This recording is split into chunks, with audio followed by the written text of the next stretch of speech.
When I bought my home, I thought I had finally left behind the shadow of HOA control, the endless rules, the petty fines, and the suffocating sense that someone was always watching. I made sure of it. The deed, the survey, the zoning maps, all of it was clear. My property was outside the reach of any homeowners association. It was my house, my land, my sanctuary. Or at least, that's what I believed. From the very first week I noticed her. The woman across the street, always in pressed slacks and a clipboard tucked under her arm, moving through the cul-de-sac like she owned it. Her name was Margaret, but everyone called her Karen behind her back.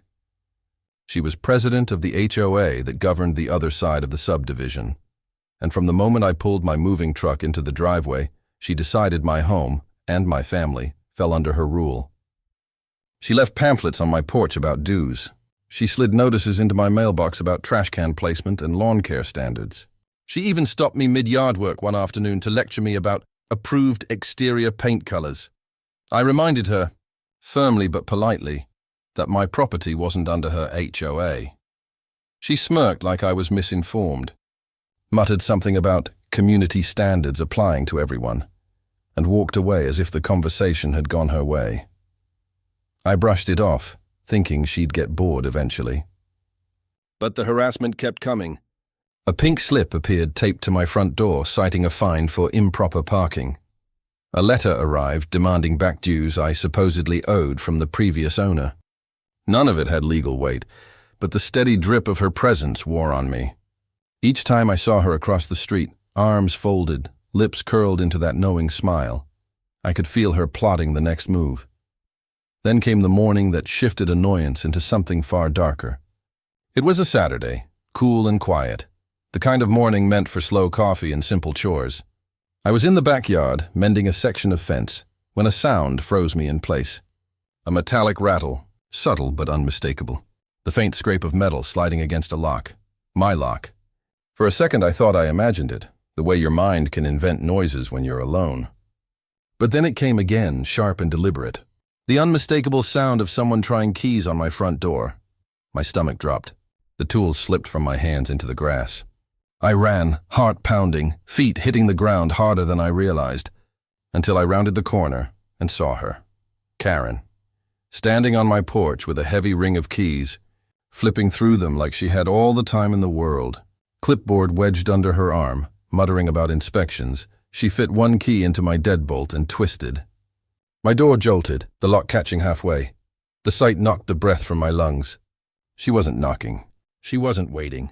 She was trying to let herself in like this house, my house, belonged to her. The audacity was staggering, the kind of arrogance you hear about but never expect to see firsthand. My blood boiled, anger fighting with disbelief as the door nudged inward under her hand.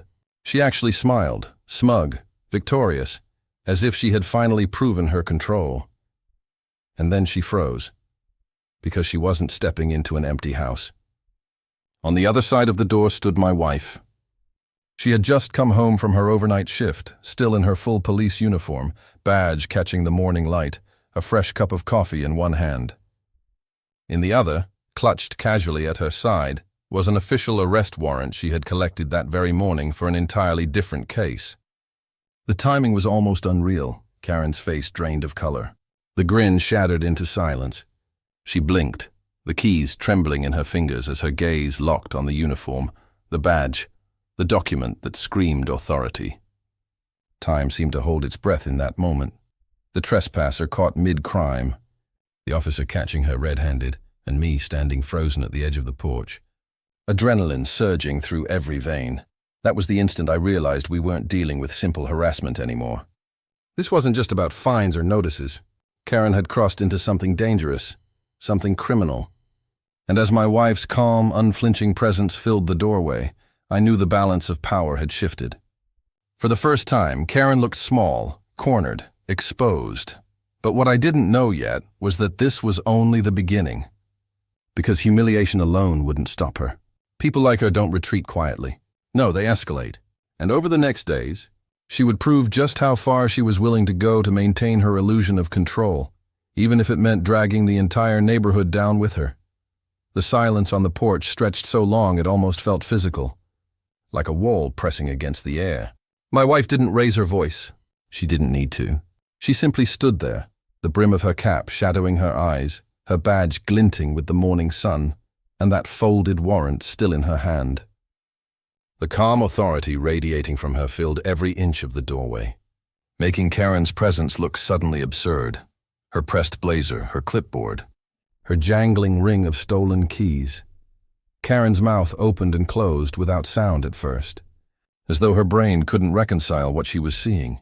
Finally, she stammered something about routine inspections and community compliance, trying desperately to cloak her intrusion in the language of officialdom. But it came out hollow, unconvincing, the trembling of her hands betraying every word. My wife tilted her head slightly, almost curious, and then stepped forward. Not in anger, not with bluster, but with the deliberate precision of someone trained to command without needing to shout. Her voice, when it came, was low and steady. She didn't accuse, she stated. Attempted unlawful entry, private residence, trespassing. Each phrase landed like a gavel strike, stripping away the veneer of Karen's self-importance. The clipboard wavered under her arm. Her ring of keys rattled louder as she backed down a single step, the first retreat I had ever seen her make. I had been ready to explode, to shout, to demand answers. But watching my wife dismantle Karen's arrogance with measured words, I stayed silent. It was a masterclass in controlled authority. The arrest warrant in her hand wasn't even for Karen, but the way she angled it so the seal caught the light made it feel like it was meant for her and her alone. Neighbors had started to notice the scene. Curtains twitched. A front door across the street opened just a crack, and someone leaned out, phone in hand, pretending to check the weather while recording everything. Karen, usually so confident with an audience, now looked trapped by it. She tried to recover, forcing a brittle laugh, insisting this was all a misunderstanding, that she had special authorization to conduct these inspections. But the words were drowned out by the sight of a police officer, my wife, standing tall, badge gleaming, the embodiment of real authority.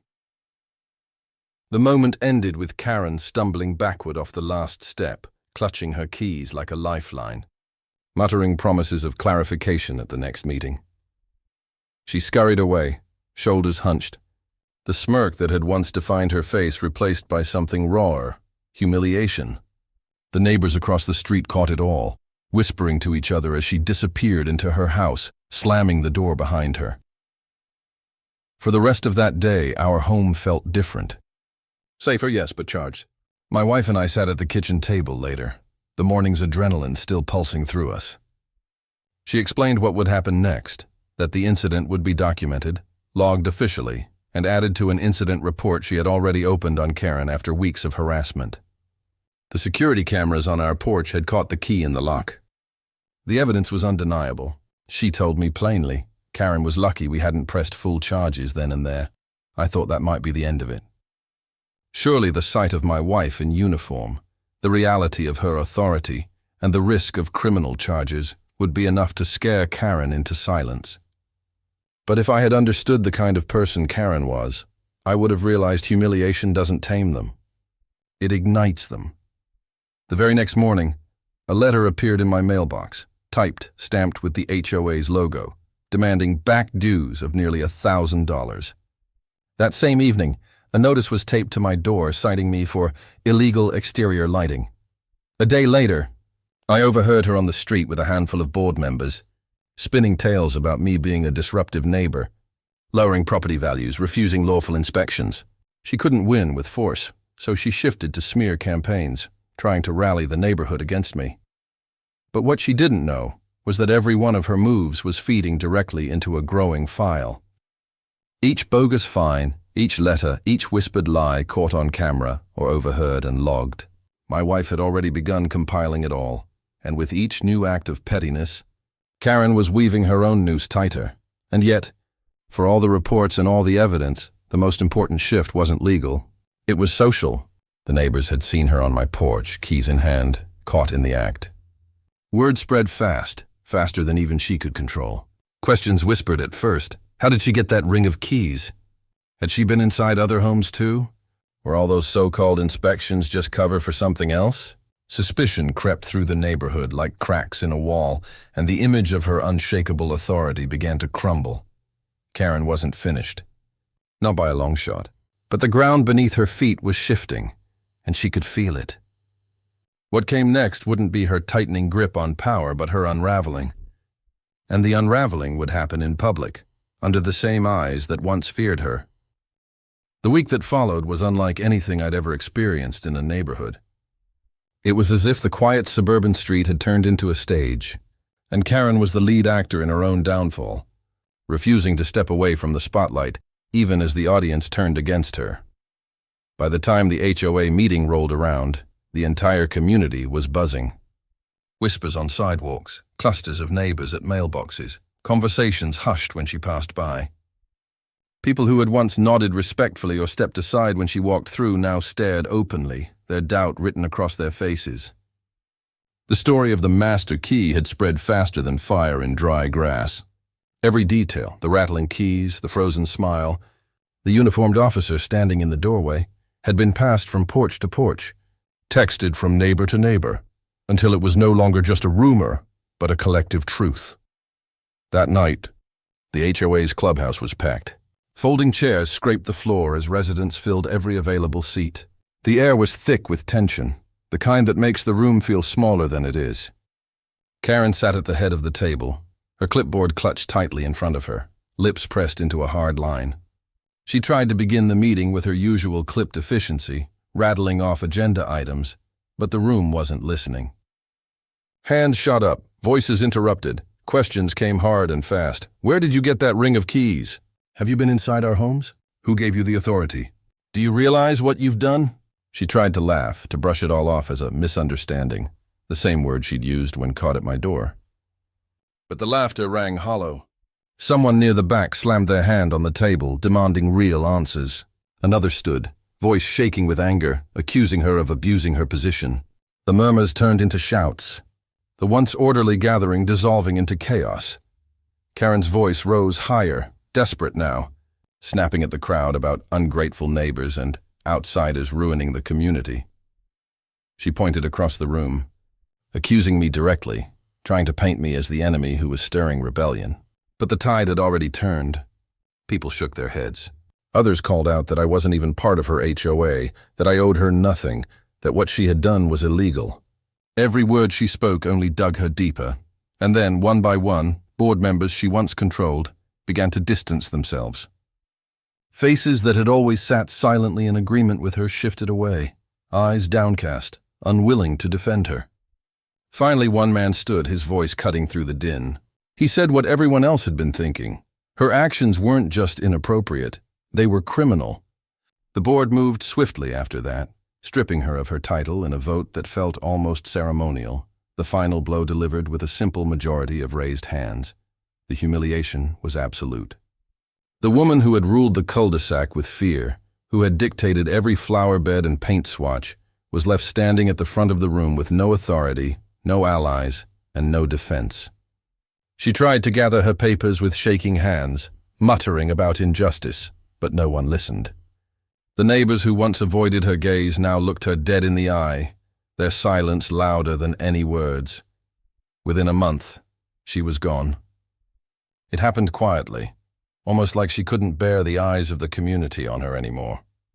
A late-night moving truck appeared in front of her house. Curtains twitched as neighbors peeked out to see her SUV packed to the brim, boxes stacked haphazardly, the once proud president reduced to a hurried exit under cover of darkness. She didn't wave. She didn't say goodbye. She simply drove away, taillights vanishing into the night.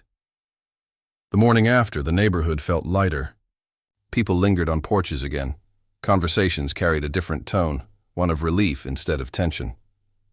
For me, the change was personal too. I stood on my own porch with my wife, coffee in hand, the sunrise painting the street gold. We didn't say much. We didn't need to. The silence wasn't heavy anymore. It was peaceful. We hadn't just defended our home that day. She tried her master key. We had exposed her. We had proven that authority without legitimacy is nothing but noise, that fear collapses the moment it's challenged. Karen's reign had ended not with the slam of a gavel or the stroke of a fine, but with the truth laid bare in front of the very people she once controlled. My home remained mine. My family was safe. And as I sipped my coffee, I thought about the lock on my front door, the same one she had tried to force with her jangling ring of keys. It had held firm, just like we had.